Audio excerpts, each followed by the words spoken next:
Olá pessoal, tudo bem? Ontem nós tivemos mais um terremoto institucional com a notícia de que o ministro da Defesa, Braga Neto, com o aval das Forças Armadas, teria ameaçado o Congresso Nacional dizendo que não haveria eleições sem o voto com impressão, o voto auditável, como chamam os bolsonaristas.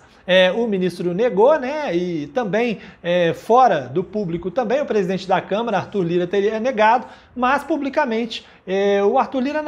basicamente não negou, claramente que tem acontecido. E o ministro da Defesa, mesmo na sua negativa, voltou a defender na questão do voto impresso. É preciso ter muito cuidado para não normalizar esse tipo de coisa. Eu acho que no Brasil a gente tem normalizado esse tipo de solavanco. Isso não pode acontecer, Tudo bem, essa discussão sobre o voto impresso ela é bastante válida,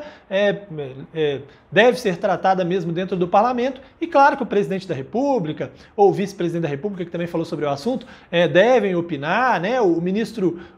da Secretaria de Governo também, que é quem faz essa articulação com os parlamentares, claro, Casa Civil, etc e tal. Mas o caso do ministro da Defesa é diferente, porque quando ele comanda as Forças Armadas ali,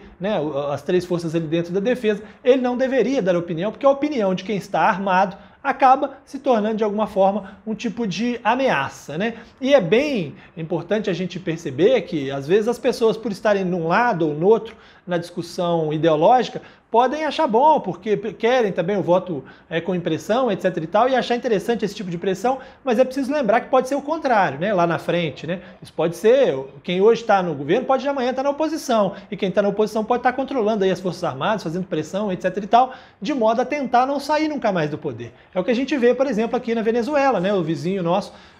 na Venezuela, enquanto a população está passando fome, passando dificuldades, há uma série de solavancos institucionais com as Forças Armadas apoiando cegamente o governo e forçando o parlamento a ser do jeito que o governo quer que seja. Isso não é aceitável em países democráticos. Quando a gente viu nos Estados Unidos o Trump, por exemplo, ameaçando não aceitar o resultado das eleições, as Forças Armadas lá logo tiraram o dela da reta e disseram: olha, eu não tenho nada a ver com isso, nós estamos aqui para defender o país e não para fazer pressão política, etc e tal, bababá. E isso acontece na maioria dos países do mundo. Os países em que isso não acontece são os países que estão perdendo aí sua democracia, perdendo suas liberdades e, obviamente, não são países relevantes no cenário mundial. Isso é importante que se diga. Agora, tem um outro aspecto desse debate, que é o aspecto do que isso representa para a discussão do voto impresso, propriamente dito. E o que se diz é que no Congresso, após essa fala aí, essa discussão aí,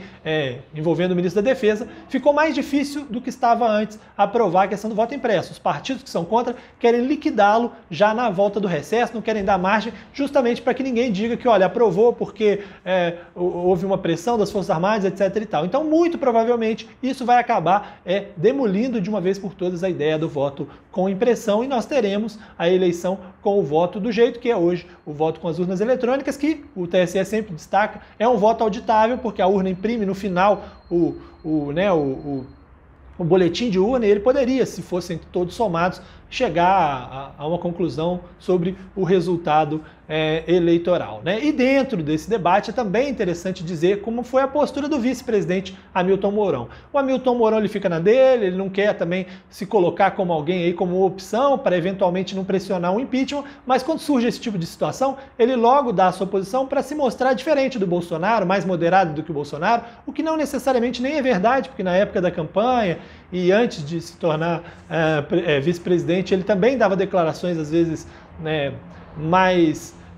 inadequadas para a democracia, mas ele tenta colocar uma distância entre ele e o Bolsonaro, como quem diz: olha, se vocês estão insatisfeitos aí com o Bolsonaro, vocês no parlamento, se quiserem, tiverem uma opção aí